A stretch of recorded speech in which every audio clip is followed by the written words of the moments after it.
आज हम एक बहुत ही संवेदनशील और चिंताजनक मुद्दे पर बात करने वाले हैं, जो हाल ही में सोशल मीडिया पर वायरल हुआ है।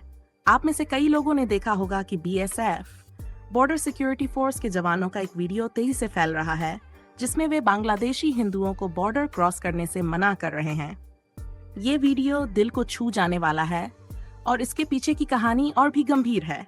सबसे पहले हमें ये समझना होगा कि बांग्लादेश में इस समय स्थितियां कितनी खराब हैं। वहां पर अस्थिरता का माहौल है और हिंदू समुदाय पर हमले बढ़ते जा रहे हैं। लोग अपनी जान बचाने के लिए किसी भी हद तक जाने को तैयार हैं और इसलिए वे भारत में शरण लेना चाहते हैं। लेकिन बीएसएफ के जवानों का कहना है कि वे उन्हें बॉर्डर क्रॉस करने की अनुमति नहीं दे सकते। ये जवान, जो हमारी सुरक्षा के लिए दिन रात लगे रहते हैं, बहुत भारी मन से उन लोगों को मना कर रहे हैं। इस वीडियो को देखकर ये समझ आता है कि भारत और बांग्लादेश की सीमा कितनी संवेदनशील हो गई है।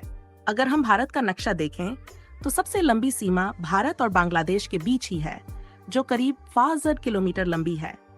इस सीमा पर बीएसएफ के जवान तैनात रहते हैं, जो इसे सुरक्षित रखने के लिए हर संभव प्रयास करते हैं।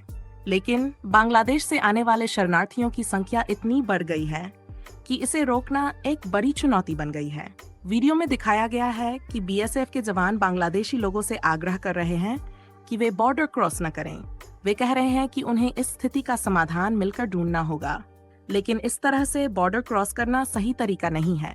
ये बहुत ही दिल तोड़ने वाला दृश्य है, क्योंकि वे लोग अपने जीवन की सुरक्षा के लिए भारत की ओर भाग रहे हैं और उन्हें नहीं पता कि बांग्लादेश में उनके भविष्य का क्या होगा। जब जवान उनसे कहते हैं कि मैं आपको रिक्वेस्ट कर रहा हूँ, वापस चले जाओ, तब वहाँ मौजूद भीड़ की प्रतिक्रिया भी उतनी ही भावुक और मजबूर नजर आती है। वे सभी एक साथ चिल्ला रहे हैं, हमें बस अंदर आने दो। ये दृश्य बताता है कि बांग्लादेश में हालात कितने खराब हो चुके हैं। बीएसएफ के जवान ये जानते हैं कि वहाँ के लोग संकट में हैं, लेकिन उनकी भी अपनी ड्यूटी है, जो उन्हें सीमा पार किसी को भी आने की अनुमति नहीं देती। इस स्थिति ने एक बहुत बड़ा सवाल खड़ा कर दिया है। क्या भारत को बांग्लादेश से आने वाले शरणार्थियों के एक बड़े प्रवाह के लिए तैयार होना चाहिए? आपको याद होगा कि कुछ समय पहले बांग्लादेश की जीडीपी पर कैपिटा के मामले में भारत से आगे थी, लेकिन अब इस संकट के कारण वहां की स्थिति बिगड़ती जा रही है। बांग्लादेश और भारत के बीच की सीमा इतनी बड़ी है कि अगर शरणार्थियों को एक बार अनुमति मिल गई तो हजारों की संख्या में लोग भारत में प्रवेश कर सकते हैं और ये सिर्फ शुरुआत हो सकती है। अगर इस समस्या को जल्द ही सुलझाया नहीं गया तो ये भविष्य में एक बहुत बड़ा मुद्दा बन सकता है। बांग्लादेश के कुछ प्रमुख नेताओं ने भी इस बात को स्वीकार किया है कि हिंदुओं पर हमले हो रहे हैं।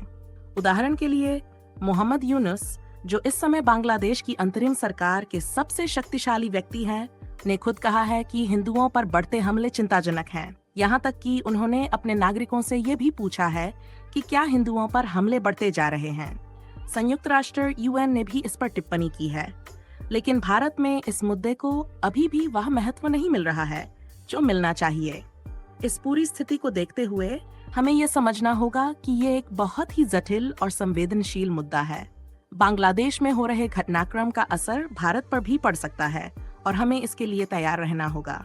हालांकि हमें ये भी ध्यान रखना होगा कि शरणार्थियों की एक बड़ी संख्या को समायोजित करना अपने आप में एक बड़ी चुनौती हो सकती है। इसलिए भारत सरकार और संबंधित अधिकारियों को इस मुद्दे पर गंभीरता से विचार करना चाहिए और इसके समाधान के लिए उचित कदम उठाने चाहिए। बीएसएफ के जवान हर समय अलर्ट पर काम कर रहे हैं, लेकिन इतने बड़े इलाके को संभालना और यह सुनिश्चित करना कि कोई अवैध रूप से सीमा पार न करे, यह एक बहुत बड़ी जिम्मेदारी है। भारत बांग्लादेश की सीमा पहले से ही काफी संवेदनशील रही है। इस सीमा से लोग अक्सर काम की तलाश में या कभी कभी तस्करी के लिए भी भारत में घुसने की कोशिश करते हैं। लेकिन अब हालात ऐसे हो गए हैं कि लोग अपनी जान बचाने के लिए भारत में आना चाहते हैं। वे कहते हैं कि उन्हें सुरक्षा चाहिए और बीएसएफ के जवानों को भारी मन से कहना पड़ता है, हम आपको सीमा पार नहीं करने दे सकते। और यही बात हमें सोचने पर मजबूर कर रही है कि क्या अब वक्त आ गया है कि भारत इस मुद्दे को बांग्लादेश की सरकार के साथ गंभीरता से उठाए। प्रधानमंत्री नरेंद्र मोदी ने भी इस मुद्दे पर ट्वीट किया है, जो बहुत ही दुर्लभ बात है। उन्होंने खुलकर कहा है कि वे बांग्लादेश में हिंदुओं पर हो रहे हमलों को लेकर बहुत चिंतित हैं। अब ये जरूरी हो गया है कि भारत और बांग्लादेश की सरकारें इस मुद्दे पर बैठकर बात करें और इसका समाधान ढूंढें। अगर ऐसा नहीं हुआ तो इसका भारत पर आर्थिक प्रभाव पड़ सकता है। अगर अचानक से हजारों लोग भारत में आ जाते हैं तो हमारे आर्थिक संसाधनों पर भारी दबाव आ जाएगा। बांग्लादेश की स्थिति का असर केवल भारत पर नहीं पड़ रहा है। हाल ही में बांग्लादेश सरकार को यूनाइटेड नेशंस यूएन की तरफ जाना पड़ा क्योंकि इस बार के विमेंस टी20 वर्ल्ड कप की होस्टिंग के अधिकार बांग्लादेश के पास थे। लेकिन अब वहां के हालात को देखते हुए कई देशों ने अपने नागरिकों को बांग्लादेश जाने से रोक दिया है। इंग्लैंड, स्कॉटलैंड, ऑस्ट्रेलिया, इंडिया और न्यूजीलैंड जैसे देशों ने अपने नागरिकों पर प्रतिबंध लगा दिया है कि वे बांग्लादेश न जाएं। इससे बांग्लादेश की सरकार को बहुत बड़ा झटका लगा है। विमेंस क्रिकेट में पिछले कुछ समय से बहुत तेजी से लोकप्रियता बढ़ी है, खासकर इंडिया में विमेंस प्रीमियर लीग के बाद।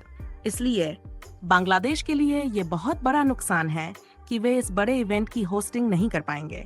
बांग्लादेश की सरकार यूनाइटेड नेशंस से मदद की गुहार लगा रही है ताकि उनका इवेंट कैंसिल न हो। बांग्लादेश की वर्तमान स्थिति से ये भी स्पष्ट हो रहा है कि वहां की आंतरिक राजनीति और भी ज्यादा अस्थिर हो सकती है। शेख हसीना, जो बांग्लादेश की प्रधानमंत्री हैं, उनके बेटे ने हाल ही में कुछ बयान दिए हैं जो स्थिति को और भी जटिल बना रहे हैं। उन्होंने कहा कि उनकी मां ने इस्तीफा नहीं दिया है, जबकि कुछ समय पहले शेख हसीना ने यूएस को ब्लेम करते हुए कहा था कि उन्होंने इस्तीफा इसलिए दिया है। इस तरह की फ्लिप फ्लॉप स्टेटमेंट से वहां की स्थिति और भी अस्थिर हो रही है। जब तक बांग्लादेश में सही तरीके से चुनाव नहीं होते और एक स्थिर सरकार का गठन नहीं होता, तब तक वहां के हालात सुधरने की संभावना कम ही नजर आती है। इस बीच भारत बांग्लादेश सीमा पर लोग इसी तरह भारत में आने की कोशिश करते रहेंगे।